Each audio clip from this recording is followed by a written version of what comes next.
Radio J. Jusqu'à 22h, c'est Classico. Steve Nadjar. Bonsoir à toutes et à tous, ravi de vous retrouver pour ce Classico exceptionnel spécial mondial. On débriefa tout à l'heure le match France-Tunisie pour nous projeter sur la suite de la compétition pour les Bleus. Mais d'abord, le casting du soir. Bonsoir Benjamin Krief. Bonsoir Steve, bonsoir à tous. Benjamin, un mot, une image pour définir notre invité du soir.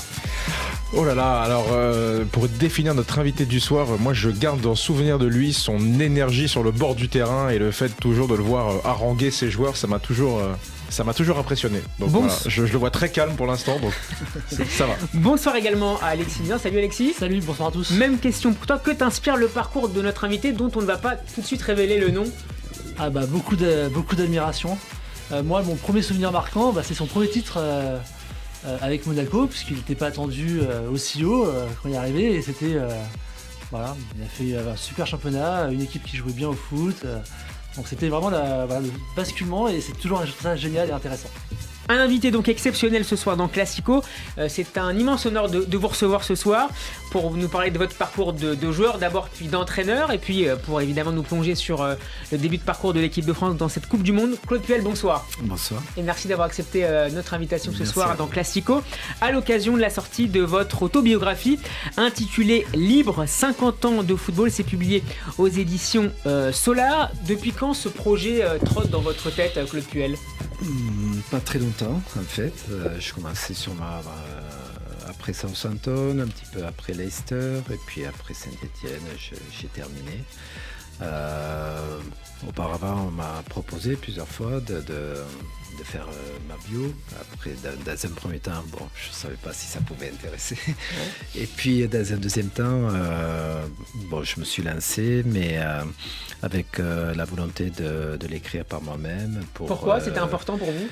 Parce que je voulais m'y retrouver complètement, avec mes mots, avec mes ressentis, expliquer également et partager surtout 50 ans des décennies de football, parce que j'ai vu beaucoup de générations, j'ai passé beaucoup de générations en tant que joueur et en tant qu'entraîneur également.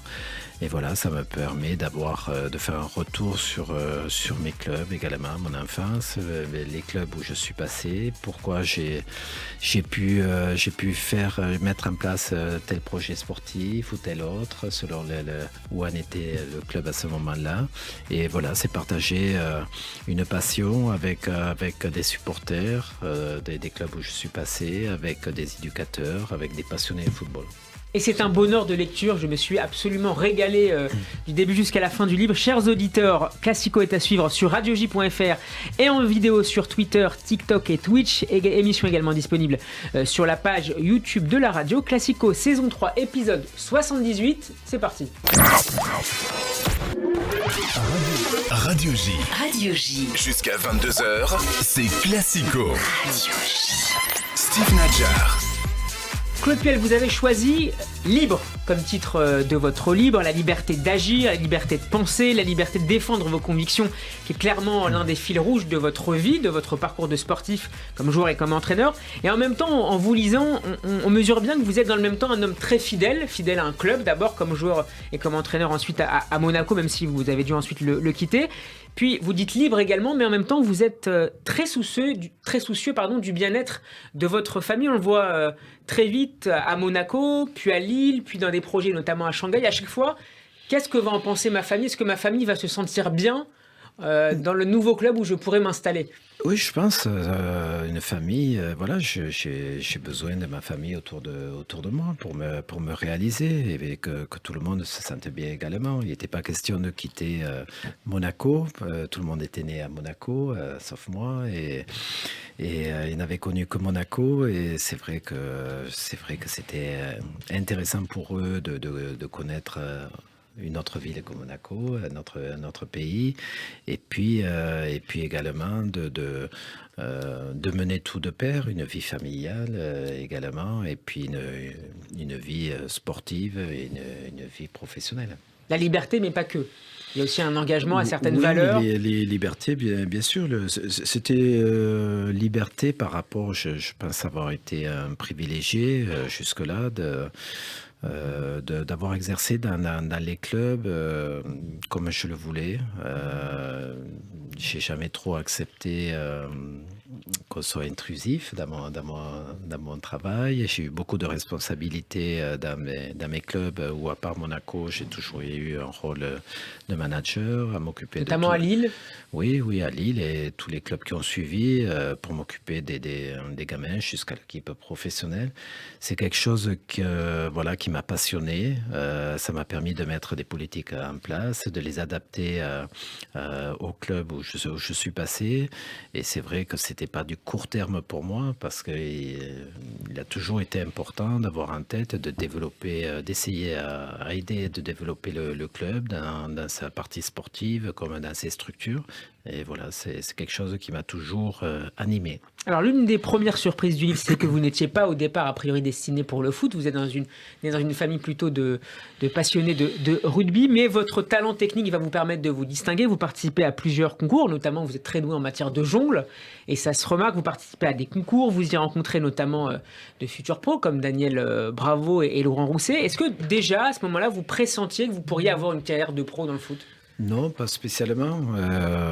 Après, je n'étais pas réputé pour être un grand technicien, mais c'est vrai que j'ai fait pas mal de concours, de sélections quand j'étais jeune. Mais avant tout, le football me permettait de m'exprimer, de courir, de prendre les espaces.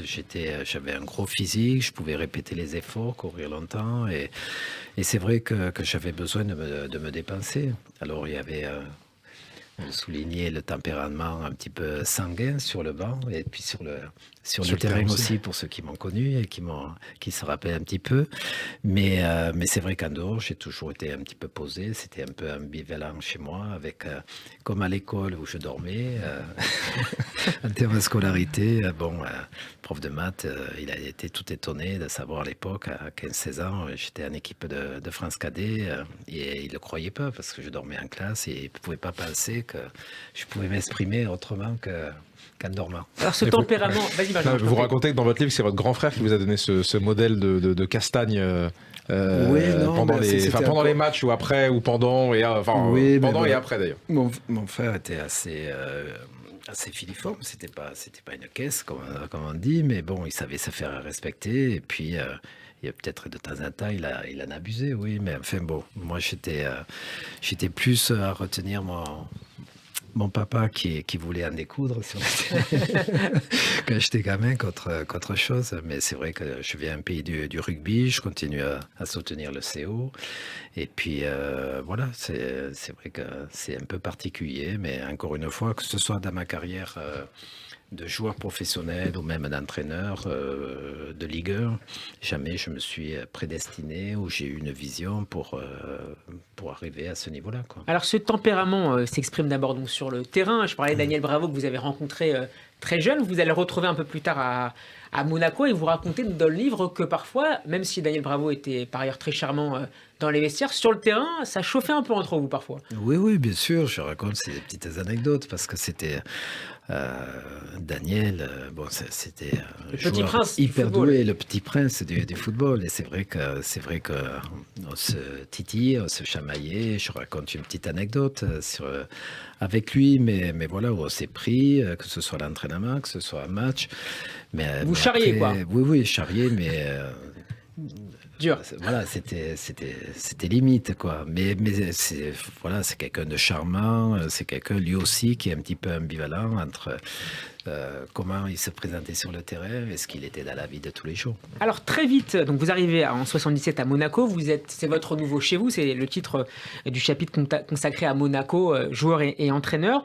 Va démarrer dès lors une aventure de 24 ans avec plus de 600 matchs pro et très vite vous vous faites remarquer en blessant le gardien de l'équipe titulaire, un certain Jean-Luc Ettori. Vous avez dû vous sentir un petit peu mal, j'imagine. Oui, mais bon, c'était ma façon, là aussi, de m'engager, oui, de pas réfléchir. Et c'est vrai que Jean-Luc avait été blessé, était déjà titulaire en équipe première à Monaco. Et puis Et puis, j'avais été un petit peu jusqu'au boutiste dans mon intervention, et puis je l'avais renvoyé à l'infirmerie. Donc, c'est vrai que l'entraîneur n'était pas très content. Alors vous évoquiez tout à l'heure ce décalage entre votre comportement dans la vie civile très calme, posé, et ce tempérament plus rugueux et très compétiteur, finalement compétitif sur le terrain, cette horreur pour la défaite. Et je vous propose d'écouter ce qu'en pense un ancien de vos coéquipiers, Emmanuel Potier, à l'époque de Monaco. Il a fait ce témoignage il y a quelques années sur le plateau de l'émission Le Vestiaire sur RMC Sport. Écoutez. L'intensité qu'il mettait dans ses séances d'entraînement, les petits jeux, il fallait à chaque fois qu'on mette des protèges chinois parce qu'il mettait des coups à tout le monde. Quand il n'arrivait pas à gagner, il commençait à hurler sur le terrain, mais à pousser des cris, des trucs comme ça. Il faisait peur à tout le monde. Des fois, il te mettait des doigts dans l'œil pour gagner le ballon. Enfin, j'ai toujours connu cette rage de vaincre. Alors que quand tu le regardes en conférence de presse, il est doux comme un agneau. Ouais, il est calme. Il est calme, il est très serein, alors que c'est un chambreur. C'est un compétiteur hors pair. Une réaction, Claude Puel? Ouais, il me connaît assez bien. Non, mais c'est vrai que j'aime bien charrier, chambrer. J'aime bien un petit jeu à l'entraînement, il faut le gagner, quoi. Et c'est vrai que je le dis un petit peu dans le bouquin.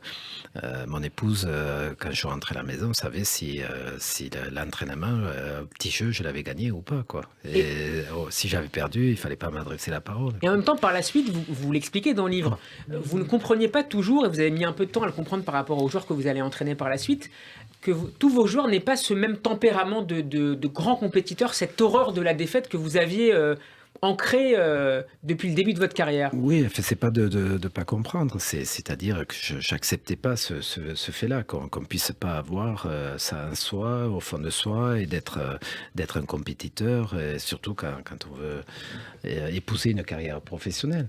Et c'est un petit peu mon côté jusqu'au boutiste, et notamment quand j'étais joueur, où j'étais très centré sur moi-même, mais très vite, là aussi, quand je suis passé entraîneur, c'est la première des choses que je me suis dit, réflexion que je me suis fait, c'est-à-dire qu'un entraîneur, c'est un rassembleur, il doit mettre un collectif en place, il doit associer différentes personnalités, et il faut prendre sur soi et comprendre que chacun est différent, et petit à petit amener cette différence à penser à la même chose et à défendre un collectif. C'est ça qui est intéressant dans le rôle d'entraîneur, et il fallait très vite pour moi passer à autre chose.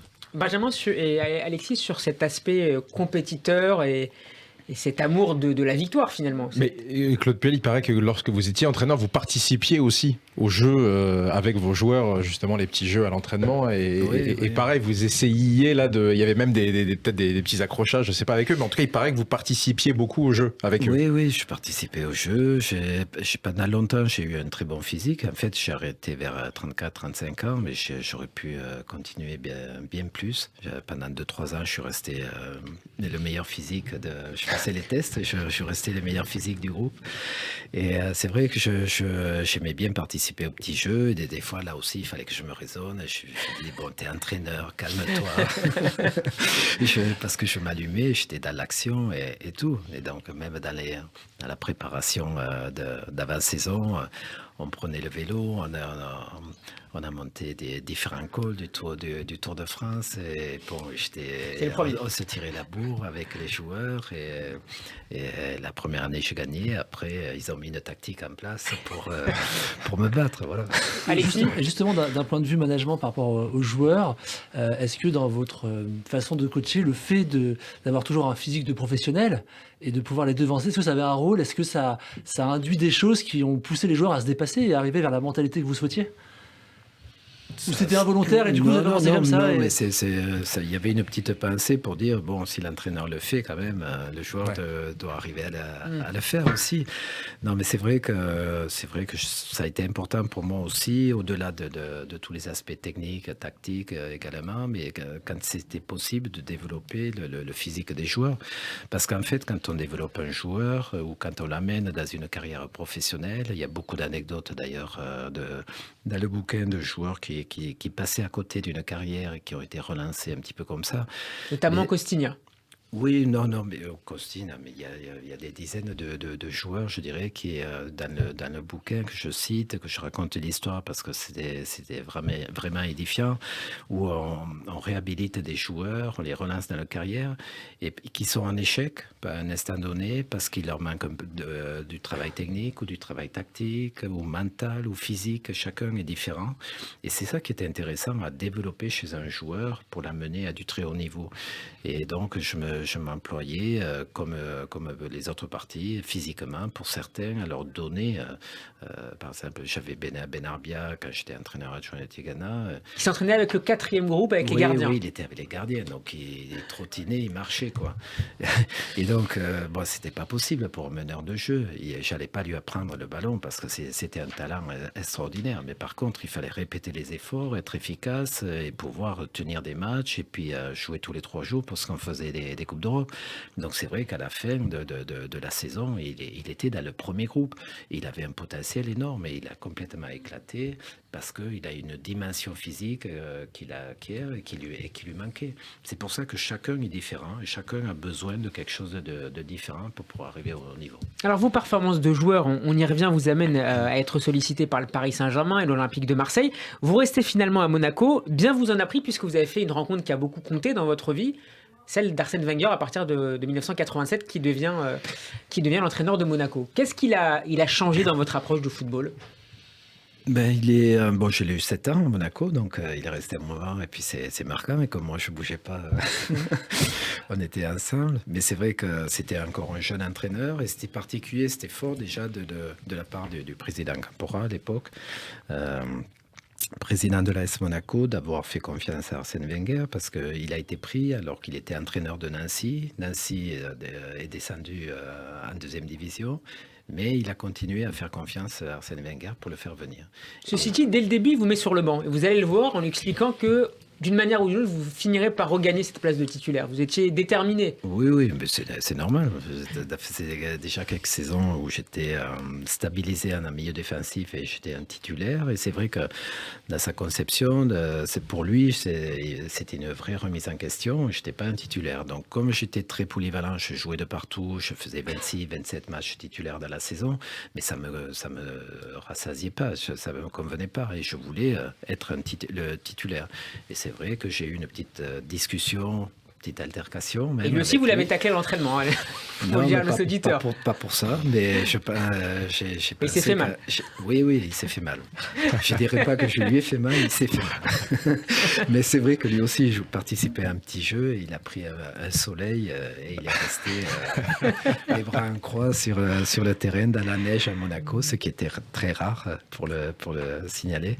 Mais voilà, non, c'était mon caractère toujours jusqu'au boutiste, où pour moi, je ne m'en laissais pas compter et je voulais m'imposer. Mais ce qui était important également, il ne m'a pas trop donné les clés au départ. Donc, il s'est un peu offusqué, il se dit « mais t'as qu'à partir si tu veux », etc. Parce qu'il y avait toujours beaucoup d'internationaux qui étaient pris à mon poste. Et chaque fois, j'ai joué, quoi. Et je me suis imposé par rapport à eux. Et là, c'était une vraie remise en question. Et je donnais tout à l'entraînement comme j'avais l'habitude de le faire, mais je ne retrouvais pas une poste titulaire. Alors je me dis, ok, qu'est-ce qui ne va pas dans mon jeu, et essayer de faire une rétrospection et une analyse de mon jeu. Et c'est vrai que j'étais un joueur qui aimait bien dribbler, paradoxalement, un bon petit peu premier crochet, mais j'avais la tête dans le guidon et je perdais beaucoup de ballons également. Donc j'ai cherché à simplifier mon jeu, à jouer plus simple. Et j'avais des joueurs comme Glenn Hoddle autour de moi, Djorkaeff ou quoi. Il suffisait de leur donner les ballons pour s'exprimer. Et j'ai beaucoup simplifié mon jeu et je suis redevenu titulaire. Et après, j'ai été inamovible, quoi. Alors, vous êtes champion de France en 88 avec Monaco. Vous remportez également une Coupe de France en 91 contre l'OM. L'OM face auquel vous luttiez saison après saison pour le titre, notamment en 91-92. Avec cette saison-là, des soupçons très forts, qui sont aussi portés par votre entraîneur Arsène Wenger, sur le comportement de certains de vos coéquipiers. Vous écrivez dans le livre, ce fut une énorme désillusion, un sentiment de trahison. Oui, Qu'est-ce qui s'est passé dans ce match-là ? Non, mais parce que voilà, il s'est passé certaines choses et quand on apprend que des coéquipiers auraient pu ne pas donner le meilleur d'eux-mêmes dans certains matchs. Voilà, c'est pas quelque chose de concevable, surtout dans l'idée qu'on se fait de défendre les couleurs, de défendre un club, d'être coéquipier et puis d'être à fond, quoi. En échange de quoi ? C'est un état d'esprit. T'as un possible transfert à Marseille ? Non, mais je vais pas. Pas la peine de poser la question, j'irai pas plus loin. Moi, ce qui m'a choqué, en fait, c'est que ce que j'ai pas pu accepter, c'est de la part de mes coéquipiers par rapport à ce que je pouvais ressentir, ce que je pensais être des coéquipiers, et puis de se battre ensemble pour des couleurs. Voilà, Du coup, l'affaire VAOM, quand elle sort, finalement, pour vous, c'est pas une surprise. Et vous vous dites, enfin, quelqu'un parle, ou même si c'est pas forcément la même chose avec Monaco, je ne veux pas non plus mal interpréter, mais disons que vous vous dites qu'il y a des manières de faire qui n'étaient pas très correctes, et enfin, ça sort un peu, ou...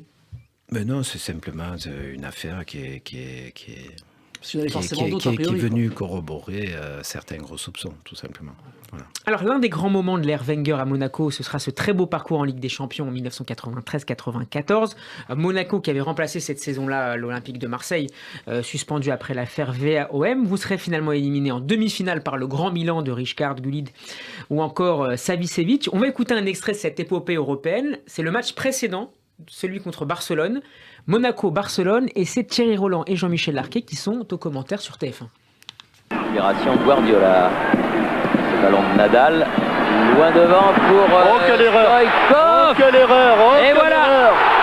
Une occasion, un but, on l'a laissé aller. Et Risto Stoïkov ouvre la marque à la 13e minute. Énorme erreur défensive des Monégasques. Quelle erreur! Claude Puel, quel souvenir vous gardez de cette très belle épopée européenne avec Monaco ? Un beau souvenir, même si on aurait aimé aller au bout, mais ce qui était magnifique, c'est de pouvoir déjà jouer à Barcelone, au Nou Camp, et puis face à l'équipe de Cruyff, avec Stoïkov, Guardiola, Begueristen, des joueurs magnifiques, et Coman ou autres, et puis également d'affronter le Milan AC en demi-finale sur un seul match à l'époque à San Siro. On a établi le record de supporters, il y avait plus de 80 000 personnes, parce qu'après ils ont baissé la jauge, mais c'était énorme. Et c'était là également l'équipe d'un grand entraîneur avec des joueurs magnifiques. Ce sont deux entraîneurs qui vous ont inspiré, Capello et Cruyff ? Oui, mais chacun, ils ont inspiré, ils ont révolutionné chacun à leur façon le football, et ils avaient deux entités différentes, deux conceptions différentes du football. Et ce qui était extraordinaire cette saison-là, nous, Monégasque, on avait été donc les adversaires de ces deux équipes, et c'était intéressant de les retrouver en finale après. Et en finale, je crois que c'est l'équipe de Milan qui a gagné 4-0 avec un but de Desailly. Voilà. Et bon, l'équipe de Milan, c'était Desailly, Costa Curta, Mandini, Van Basten, Massaro, c'est Rijkaard, Gullit. Très grande équipe de Milan. C'est des football extraordinaires, mais ça j'ai beaucoup apprécié parce que j'étais les yeux grands écarquillés, quoi. Alexis ? Oui, on parle de la Ligue des Champions, mais il n'y a pas plus de regrets sur cette Coupe des Coupes 92, même si oui, sur cette finale, parce que de l'extérieur, on était plus jeunes, nous, on suivait déjà le foot, mais on était quand même plus jeunes, et on a l'impression que même s'il y a eu Furiani juste avant, qui a sûrement pas contribué à la bonne entente, mais on a l'impression qu'il y a un vrai contre Werder de Brême qui était une bonne équipe, qui n'était pas un cadre, on a l'impression qu'il a raté, quoi. Oui, c'est un raté, mais il y a eu toute une... D'abord, on se qualifie à un match retour à Feyenoord. Match magnifique, et puis on fait 2-2, on menait 2-0, personne ne croyait à nous, c'était même pas télévisé, et on se qualifie pour la finale, et en fait juste avant la finale, quoi. Oui, juste avant la finale, Rui Barros s'est blessé, moi je me suis blessé, j'ai pas pu faire la finale. Rui Barros a joué sur une jambe, Et juste avant le match, les journalistes, les médias viennent à l'hôtel, tout le monde est catastrophé, on ne savait pas encore, et puis il y a le drame de Furiani. Et je dirais que le jouer une finale dans ces conditions, c'était complètement ridicule et obsolète, quoi. Il y avait plus de vie, mais autour, tout le monde, c'était une catastrophe. C'était prégnant, c'était vraiment quelque chose de très très fort, ce ressenti-là. Et c'est vrai qu'on a disputé ce match-là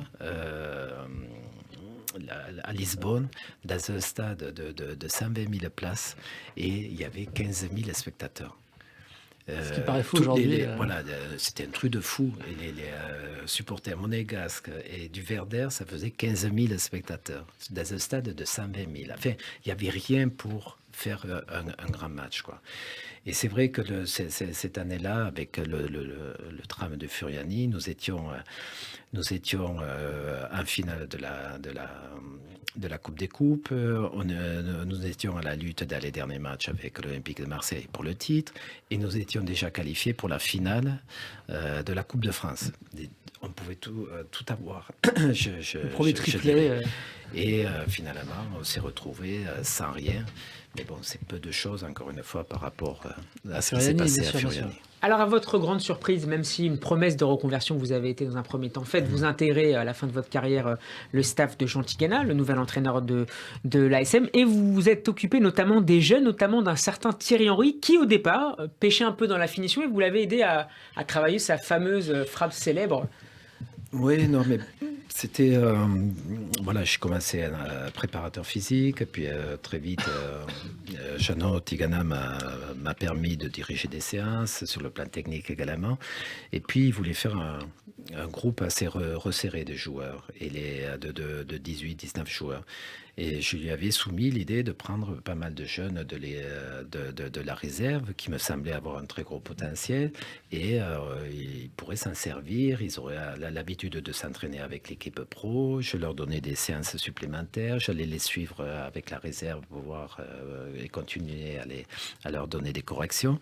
Et c'est vrai que je faisais des séances supplémentaires. J'avais 7-8 joueurs, et parmi lesquels il y avait David Trezeguet, il y avait Thierry Henry, il y avait Philippe Cristambal, il y avait De Santos, Stambouli, Grimandi. Enfin, c'était des joueurs comme ça qui sont devenus par la suite de grands joueurs de partout et internationaux. Et c'est vrai que Thierry, Titi rentrait, il était utilisé les 20 dernières minutes pour déstabiliser sur la fatigue adversaire l'équipe en face. Et puis il jouait à gauche, il rentrait, il faisait vraiment des différences énormes, mais quand il rentrait, il frappait du coup de pied et de toutes ses forces, et c'était rarement cadré, ça allait dans les nuages et tout. Et donc on avait travaillé à l'entraînement également des exercices spécifiques pour avec des figurines, puis des défenseurs, de faire des prises de balles, de rentrer, d'enchaîner des enroulés, d'aller chercher le poteau, l'intérieur du poteau. Et c'est vrai qu'après, c'est quelque chose qu'il a continué à travailler. Ça a pas mal marché. Développé, et puis il s'est beaucoup appuyé dessus dans sa carrière. Alors, vous prendrez finalement, Claude Puel, la succession de Jean Tigana. Les débuts sont difficiles, mais encore là, tout de suite, vous marquez votre territoire auprès de votre président, le docteur Campora, qui vous propose un adjoint expérimenté du nom de Giovanni Trapattoni. Qu'est-ce que vous lui répondez ? Enfin, à travers son bras droit, précisément. Oui, mais non, il ne savait pas trop comment me le dire. Donc, on voulait m'adjoindre un conseiller, et bon, un célèbre entraîneur, Trapattoni, qui est super entraîneur, mais je devinais très bien les dessins du président Campora qui voulait à terme me remplacer, et que Trapattoni prenne la suite. Et ça, je ne l'ai jamais accepté, même si j'étais un très jeune entraîneur, je débutais. C'était quelque chose que je ne pouvais pas accepter.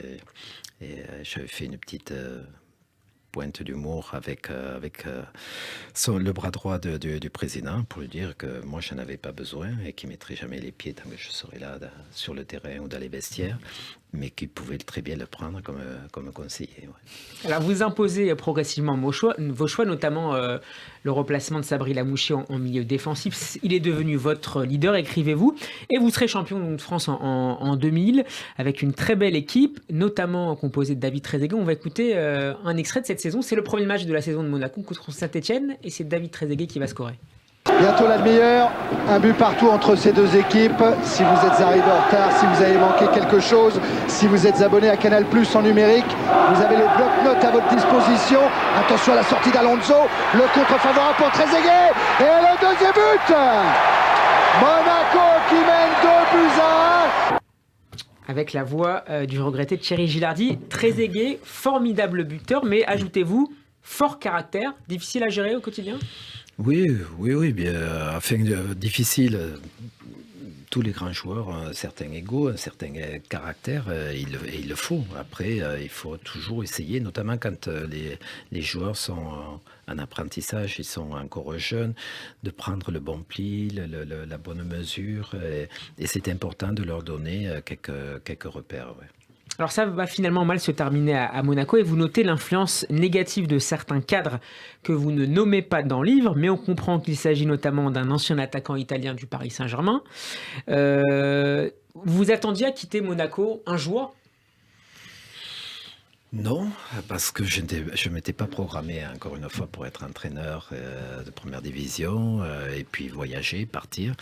Je devais devenir directeur du centre de formation et ça n'a pas pu se faire pour différentes raisons. Et c'est vrai que ça s'est fait sans que je le perçoive, quoi, parce que même quand Jean-Nauty Gana est parti, c'était simplement pour un match, puis un deuxième, le temps que le président Campora trouve un entraîneur.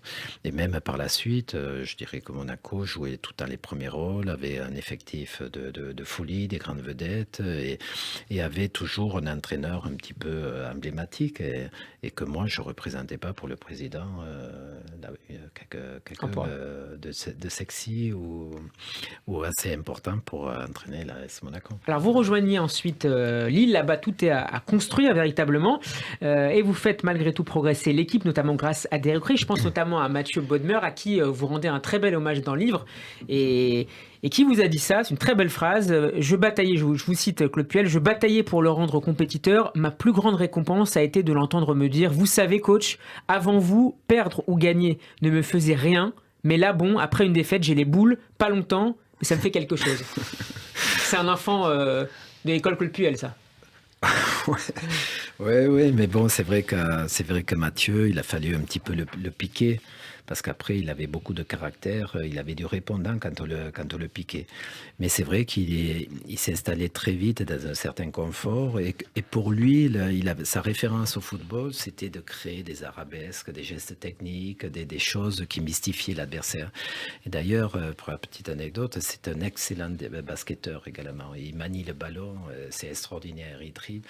Et au moment de marquer, il va faire une passe à un coéquipier qui n'est même pas prêt, qui est surpris, mais voilà, c'est sa façon à lui la beauté du football, c'est vraiment ce qui l'intéresse. Il fallait vraiment qu'il passe un cap dans le côté compétiteur pour faire une carrière. Alors vous terminerez en 2005 avec Lille deuxième. L'année suivante, vous battrez le Milan AC en Ligue des Champions avec notamment 2-0. C'est la première une victoire historique à San Siro. Et on apprend que vous avez refusé à l'époque de signer au FC Porto qui cherchait un successeur à José Mourinho. Vous regrettez avec le... Non. Comme je dis, quand on prend une décision, elle peut être bonne, moins bonne. C'est passé et il faut regarder devant. Donc, je me suis concentré sur l'équipe pendant 2 ans parce que je suis arrivé dans un club sans aucun moyen et avant-dernier budget de première division où il a fallu tout reconstruire et partir avec des jeunes joueurs à potentiel, sans moyens mais avec des qualités. Mais on a joué pendant 2 ans le maintien et puis par la suite, c'était juste au début de la 3e saison où on fait un premier match où on gagne contre Auxerre et puis je reçois la visite des Portugais, mais voilà, je ne pouvais pas les laisser à ce moment-là. Et bon, finalement, cette saison, on a fini deuxième du championnat, on fait 66 matchs avec la Coupe d'Europe, parce qu'on avait joué l'Intertoto qu'on avait gagné, qui nous avait qualifié pour l'UEFA. Et on finit deuxième du championnat derrière Lyon, avec deuxième attaque, deuxième défense, et avec des gamins qui jusque-là avaient joué le maintien. Et c'était une progression extraordinaire, et c'est une aventure magnifique qui a duré plusieurs saisons avec ces joueurs-là. Alexis, une question, une Oui, remarque? j'avais une question justement par rapport à, on parlait de Porto et de Mourinho. Comment un entraîneur comme vous, donc, qui avait déjà des résultats sur le marché français, comment on voit un peu l'arrivée de Mourinho, qui est un peu une comète, puisqu'on sait qu'il était coach adjoint à Barcelone et tout, mais qui vient pas qui avait la même carrière professionnelle. Et comment vous, en tant qu'entraîneur, est-ce que vous vous intéressez à ce qu'ils font parce que forcément, vous gérez votre quotidien d'entraîneur. Donc, comment ça se passe quand il y a des entraîneurs comme ça qui sortent un peu du lot et qu'on a un entraîneur qui a comme du succès comme vous, quoi. C'est-à-dire, on n'est pas là, on n'est pas en apprentissage non plus. Même si on apprend toujours. Oui, après, moi j'étais encore un très jeune entraîneur, je débutais, donc j'avais... Ça, c'est la même génération, c'est pas c'est intéressant. Ouais, justement, mais j'avais d'avoir pas trop le temps de regarder Ah oui, mais... ce qui se faisait. Même si je suivis, bien sûr, l'épopée européenne du FC Porto, mais voilà, c'est un joueur, c'est un entraîneur qui a amené beaucoup de choses, une personnalité et un esprit de compétiteur qu'il a réussi à transmettre à ses joueurs partout où il est passé. C'est quelqu'un d'extraordinaire. Je vous pose la question parce que souvent, justement, il y a eu des reproches sur les entraîneurs français qu'on disait beaucoup trop fermés. Enfin, je sais pas. Vous avez dû entendre. Et je trouve ça intéressant justement de savoir comment vous avez pu vivre en tant qu'entraîneur justement ces critiques sur les Français qui restent que entre eux, etc. Quand ça marche pas, on dit ça. Quand ça marche bien, on dit qu'on est les meilleurs. C'est un classique des médias. Mais justement, quand on voit des nouvelles approches, quelque part, on a l'impression que Mourinho a apporté une sorte de nouvelle approche, en tout cas d'un point de vue managérial. Et est-ce que on s'en inspire ou pas, ou est-ce que on a déjà ces méthodes entre guillemets qui apportent des résultats, donc et que du coup on reste? Non, mais un entraîneur qui soit français, qui soit étranger, il est toujours en perpétuelle recherche, remise en question. Donc même s'il paraît je dirais, sûr de lui et puis et affirmé. En fait, c'est un incessant renouvellement parce que si on ne fait pas ça, on stagne et puis on ne fait pas une carrière parce qu'il faut s'adapter à l'évolution du football, à l'évolution de la société, donc des gamins et des joueurs qui sont tout le temps différents. Le management évolue également, le jeu évolue également. Donc bien sûr qu'on est attentif à tout ce qui se passe et on se nourrit de tout ce qui se passe. Mais on retranscrit toujours quelque chose avec sa personnalité. Et ça, il faut jamais dévoyer ça. Vous rejoignez Claude Puel ensuite Lyon en 2008. Vous y resterez 3 ans avec notamment une demi-finale de Ligue des Champions. Vous ne parviendrez pas néanmoins à remporter le titre de champion. C'est une période ambivalente dans votre carrière avec beaucoup de succès, en même temps beaucoup de critiques et j'imagine une période pas toujours facile à vivre. Je voudrais qu'on s'arrête sur ces 3 ans, sur la saison 2010-2011 qui commence très mal avec plusieurs cadres, vous l'expliquez très bien dans le livre, qui sont traumatisés par leur expérience en Coupe du Monde avec l'équipe de France. Jérémy Tolan veut arrêter carrément sa carrière. Johan Gourcuff arrive mais dans les dispositions qu'on imagine. Comment vous avez essayé de gérer cela sur le plan mental notamment? Mais déjà, la période de Lyon a correspondu, je dirais, mon passage avec... J'étais le premier à ne pas suivre la lignée parce que le Lyon restait sur 7 titres. En fait, c'est ça qui a marqué. Parce que c'est quand on regarde et qu'on analyse un petit peu, on finit toujours sur le podium, on fait des Ligues des Champions, on perd la première année contre Barcelone, le Barcelone de Cruyff, de Guardiola de Guardiola, pardon. Son illustre élève, et qui termine champion d'Europe, qui a mis des roustes à tout le monde. Et c'était extraordinaire de jouer contre cette équipe-là, en 8e de finale. Après, on termine 2e du championnat et on fait demi-finaliste de la Ligue des Champions. On élimine le Liverpool sur 2 matchs. On va éliminer le Real Madrid à Bernabeu alors qu'ils viennent de prendre Ronaldo, Kaka, etc. Et on se retrouve en demi-finale Ligue des Champions. Et puis là, le président Aulas dit que c'est la meilleure saison de l'Olympique Lyonnais de tous les temps. par rapport aux résultats obtenus. Et la troisième saison, c'est vrai qu'on débute très très mal le championnat, de suite après la Coupe du Monde 2010-2011. Et je reçois des joueurs qui reviennent 15 jours simplement avant la première date de match du championnat, mais pas du tout focalisés, pas du tout prêts, ni physiquement, bien sûr, ni surtout psychologiquement, mentalement, et des joueurs touchés par ce qu'ils ont vécu en Afrique du Sud et qui n'ont vraiment pas la tête à la reprise du championnat. Notre championnat est pas bon, on est 17-18e au bout à la mi-septembre. Et donc là, j'étais un peu lâché par tout le monde, j'étais un petit peu en pâture. Parce qu'on n'a pas du tout analysé où en était le groupe et où on m'a pas soutenu en interne également pour essayer de revoir la situation, et on m'a jeté en pâture. Et pour moi, ça a été une saison très constructive, très intéressante, parce que ma marge était ténue, j'étais vilipendé de partout, il y avait des campagnes même dans l'équipe de partout, comme quoi, quand est-ce que j'allais sauter, j'avais un mois d'ultimatum et ceci et cela. Et donc là, on se réfugie dans le travail.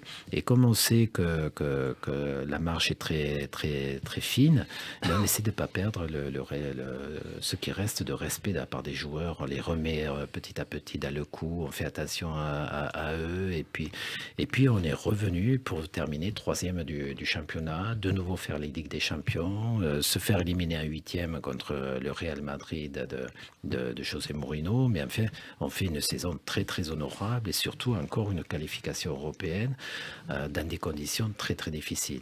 Et ça a été formateur et je suis fier de cette saison parce que dans l'adversité, on fait une grosse saison après un très mauvais départ. Benjamin, une question? Ouais, est-ce que dans ces moments difficiles à Lyon et même plus tard dans d'autres clubs, est-ce qu'il y a un moment avec votre expérience et votre implication à 300%, est-ce que vous sentez qu'il y a quelque chose de cassé avec les joueurs, que malheureusement vous essayez différentes choses mais que ça passe plus? Vous sentez que vous n'arrivez plus à trouver les clés pour renverser les choses et faire en sorte que les résultats s'inversent? Non, la preuve que je viens de donner pour Lyon. Si je suis dans cet état d'esprit, je n'arrive pas à rattraper la situation. Alors que la situation qui était vraiment très très difficile, pour ceux qui s'en souviennent, on a remis des joueurs en compétition, retrouvé un bon niveau, on a retrouvé des résultats et on obtient ce qu'on devait obtenir à la fin de la saison. Donc ça montre qu'il ne faut jamais abandonner, au contraire, il faut toujours insister, trouver chaque fois, parce que chaque situation, chaque club est différent. Il y a des challenges à relever dans chaque club et c'est important d'y faire face et de trouver des moyens de différentes manières pour réamorcer et puis retrouver des bons résultats. Vous signerez par la suite à Nice, on en a parlé un peu plus tard à Saint-Etienne. Entre ces deux clubs étrangers, deux clubs anglais, Southampton et Leicester. Pour la suite, est-ce que vous envisagez de vous tourner à nouveau vers l'étranger si un poste intéressant ne se libérait pas en France? Est-ce que c'est devenu une hypothèse crédible dans votre cheminement? Oui, mais j'ai refusé pas mal de choses, qu'elles soient club ou sélection même. Parce que je restais en Europe et je restais dans des championnats très compétitifs et si possible avoir des moyens ou d'arriver à la Coupe d'Europe ou de jouer la Coupe d'Europe parce que j'ai envie de la revenir, de la retrouver. Si c'est pas le cas, on restera tranquillement à la maison. C'est les seuls défis qui pourraient vous motiver à reprendre les crampons, si vous me permettez l'expression, ouais. Ouais, mais moi je suis de la compète, quoi. Si je reprends du collier, c'est pour être compétitif et compétiteur. Voilà. Claude Puel, on va vous interroger maintenant sur la performance des Bleus, les Bleus qui ont perdu leur dernier match tout à l'heure contre la Tunisie.